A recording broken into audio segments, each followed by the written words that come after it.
Hai, dimanapun kalian berada, jumpa lagi dengan saya Dias yang akan menemani kalian di review buku kali ini.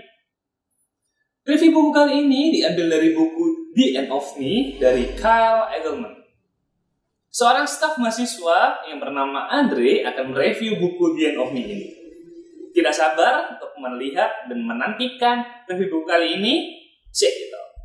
Halo, saya Andre, saya staf mahasiswa Surabaya. Hari ini saya diminta untuk mereview sebuah buku, The End of Me, yang ditulis oleh Kyle Edelman. Pertama-tama saya mau memuji buku ini, karena buku ini sangat dalam teologinya. Saya mendapatkan banyak berkat melalui membaca buku ini. Buku ini selain memiliki teologi yang mendalam, juga berisikan contoh-contoh yang relevan dengan kehidupan kita. Diberikan ilustrasi-ilustrasi pribadi yang dituliskan oleh penulis, sehingga kita boleh merelasikan firman Tuhan yang sedang kita bahas dengan apa yang sedang dibahas dengan buku ini. Sehingga buku ini sangat baik.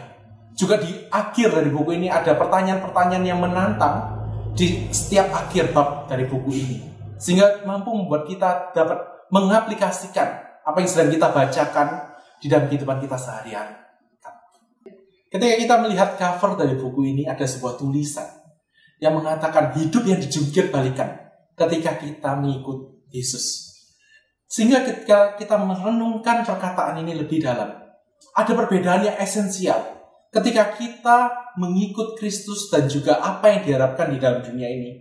Ada perbedaan. Kyle Edelman di dalam bukunya menuliskan kehidupan kita seperti perjalanan mencari harta karun. Perjalanan ini kita lalui dari kita semasa kita kecil, kita beranjak dewasa, kita melewati sekolah, kita melewati kuliah, bahkan kita bekerja. Kita mencari sesuatu harta. Dan ketika kita melewati itu semua, kita mendapatkan ada hal-hal yang terlihat seperti harta karun bagi kita. Kita menemukan kepintaran, kita menemukan fame atau popularitas, kita menemukan harta seperti kekayaan di dalam perjalanan kita. Tetapi pertanyaannya adalah, apakah hal-hal itu harta karun yang esensial bagi kehidupan manusia? Ataukah ada sesuatu yang lain? Di dalam buku ini diberikan satu kenyataan. Allah kita yang merancang hidup kita memiliki satu harta yang harus kita cari. Harta itu kita bisa temukan di dalam Alkitab yang dituliskan oleh seorang Rasul Paulus di dalam Kolose yang ketiga.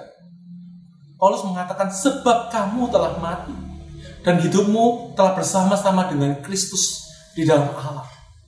Pada dasarnya Paulus mengatakan di dalam bagian ini bahwa kamu harus mati terhadap dirimu sendiri. Kematian di dalam bagian ini bukan mengatakan secara fisik kita mati, tetapi kematian di sini adalah kematian terhadap diri kita sendiri. Kita harus mati terhadap diri kita sendiri, yaitu kesenangan pribadi kita, orientasi kita yang salah di hadapan Tuhan, keinginan-keinginan yang liar di dalam hidup kita. Kita harus melepaskan itu semua. Kita harus mati terhadap diri kita sendiri. Kita harus melepaskan kesenangan diri kita sendiri.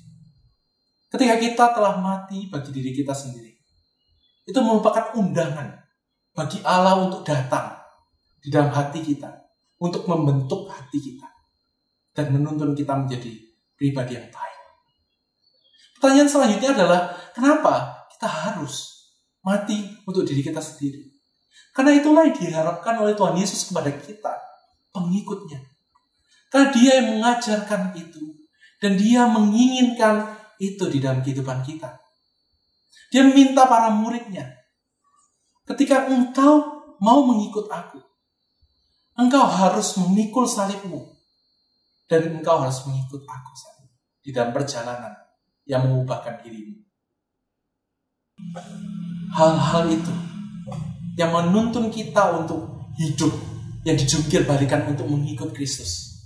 Itu semua kita bisa lihat ketika kita membaca buku ini. Buku ini memiliki dua bagian. Bagian yang pertama, Kyle Edelman menuliskan ajaran Tuhan Yesus. Dia mengambil dari 4 ucapan bahagia yang dikatakan Tuhan Yesus di khotbah di bukit. Bagian ini ketika kita membacanya, kita akan ikut melihat ajaran Tuhan Yesus yang berbeda dengan dunia ini. Ajakan Tuhan Yesus yang radikal, kita melihat banyak hal yang dapat membentuk dan memproses kehidupan kita sebagai seorang Kristen.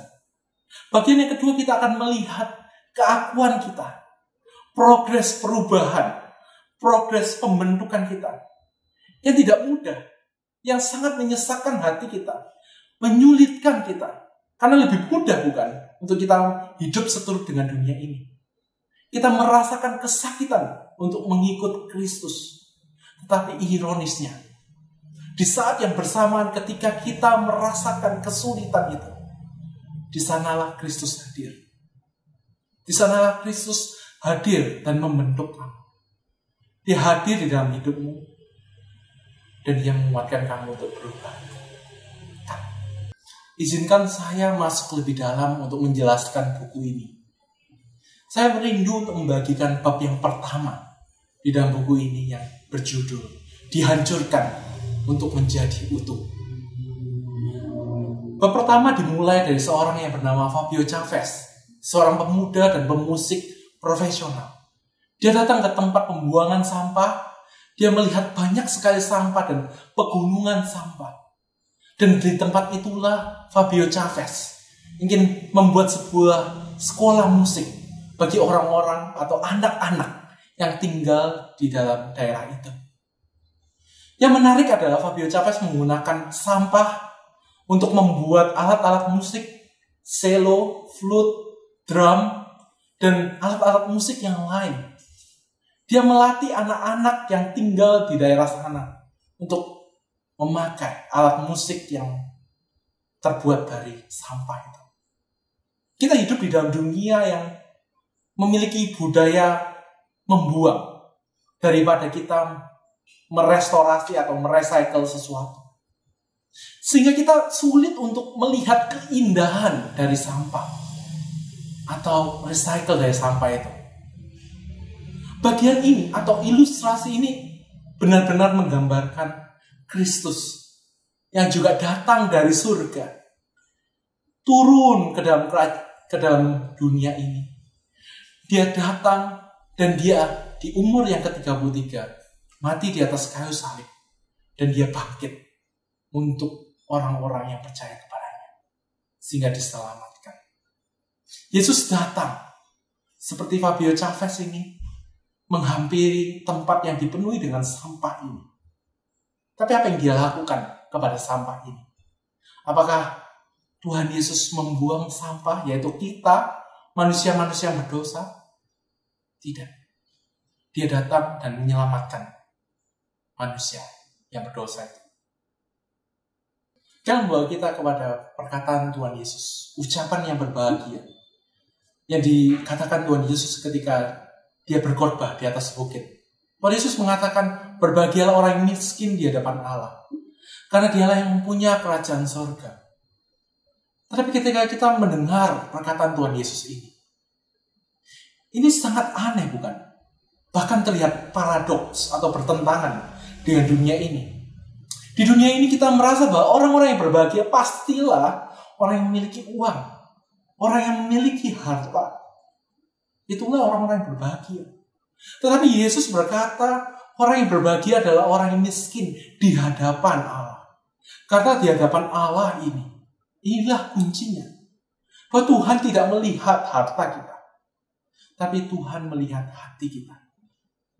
Dia merindukan kita untuk kita bisa menjadi miskin di hadapan Allah. Kata miskin di dalam bagian ini diterjemahkan sebagai bangkrut atau tidak lagi memiliki apa-apa. Kata inilah yang ditegaskan oleh Yesus di dalam bagian ini. Sehingga dalam kata lain, kita bisa mengambil satu bagian bahwa Tuhan Yesus akan hadir ketika kita mencapai kemiskinan itu, kebangkrutan secara hati kita. Bahwa kita tidak lagi memiliki apapun yang bisa kita tawarkan kepada Allah. Kita bahkan tidak mampu melihat apa yang baik di dalam hidup kita. kita coba bisa meratapi kerusakan kita, keberdosaan kita di hadapan Tuhan. Bab pertama ini kayak memberikan cross referensi dari ucapan berbahagia itu kepada Lukas 7. Di dalam bagian ini Tuhan Yesus diundang makan oleh seorang Simon, seorang pemimpin Yahudi itu. Dia diundang dalam sebuah perjamuan yang pastinya dipenuhi dengan orang-orang yang terlihat kudus, dengan moralitas yang sangat-sangat baik. Perjamuan ini tidak mungkin dihadiri oleh orang-orang yang tidak berkenan pastinya. Ketika perjamuan makan ini berselang, tiba-tiba keheningan, suasana itu terpecah. Karena ada seorang wanita yang datang, dan wanita ini bukanlah wanita yang baik-baik. Di Lukas yang ke-7, wanita ini dikatakan dia adalah wanita yang berdosa. Wanita yang berdosa ini di dalam konteks zaman itu memiliki konotasi wanita yang melakukan zina untuk mencukupkan hidupnya. Ketika wanita ini menghadiri sampai di depan tempat perjamuan itu, dan dia melihat Yesus di sana, air matanya mulai mengalir. Ketika dia mulai mendekati Tuhan Yesus perlahan-lahan, dan dia sampai kepada Tuhan Yesus, dia sudah tidak kuat lagi menahan air matanya yang terus mengalir. Dia tersungkur di kaki Tuhan Yesus.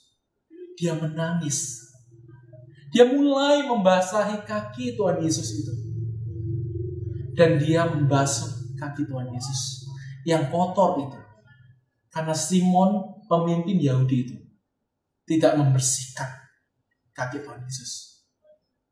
Dan pada akhirnya, pada puncaknya, wanita yang berdosa ini meminyaki kaki Tuhan Yesus itu. Ini bukan sebuah ekspresi yang biasa-biasa.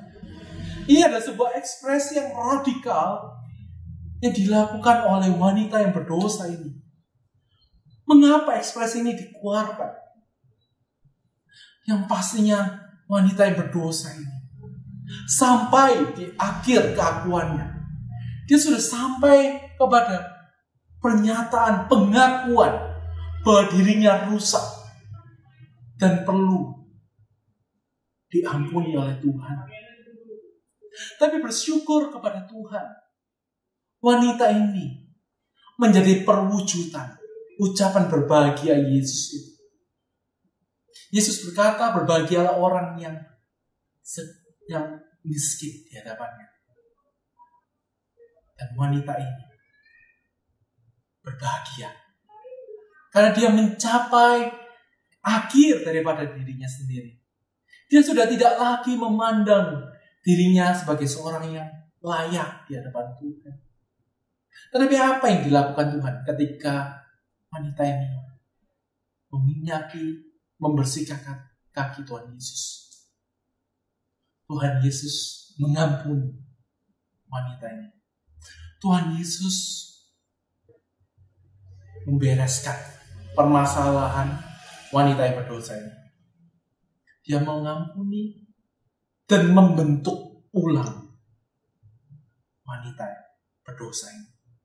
Sama seperti Fabio Chavez yang membentuk peralatan musik dari sampah yang sudah dibuang orang itu. Dia jadikan baru. Dia restorasi lagi hati dari wanita yang berdosa ini. Bukankah ini menjadi sebuah kerinduan bagi kita, orang-orang yang berkata bahwa saya adalah pengikut Yesus, saya adalah murid Tuhan Yesus, dan kita mau mencapai akhir dari diri kita sendiri. Dan ironisnya, ketika kita mencapai akhir dari kita sendiri, akhir dari keakuanku, pada saat itulah Tuhan Yesus hadir dan membentuk kita menjadi pribadi yang baru. Ya, contoh yang bisa saya berikan melalui The End of Me, bagian yang pertama. Teman akan mendapatkan banyak sekali pelajaran teologi-teologi yang mendalam lainnya yang bisa mengubahkan hidup teman-teman menjadi seorang murid Kristus yang boleh memuliakan nama Tuhan. Semangat membaca ya teman-teman. Tuhan memberkati kalian semua. Thank you untuk Andre yang sudah mereview buku dari Kyle Edelman berjudul The End of Me. Semoga teman-teman terberkati dengan review buku tadi. Bagi teman-teman yang ingin bertanya, silakan. Kalian bisa bertanya di kolom komentar di bawah ini atau juga di kolom komentar di Instagram Literatur Perkantas Jatim. Satu orang penanya yang beruntung akan mendapatkan satu buah buku The End of Me. Demikian perjumpaan dengan saya kali ini. Semoga kalian terberkati. Jangan lupa like, komen, dan share video ini supaya banyak teman-teman yang semakin terberkati juga. Jangan lupa juga subscribe YouTube channel Literatur Perkantas Jatim. Sampai jumpa di video selanjutnya. Salam baca, Tuhan berkati.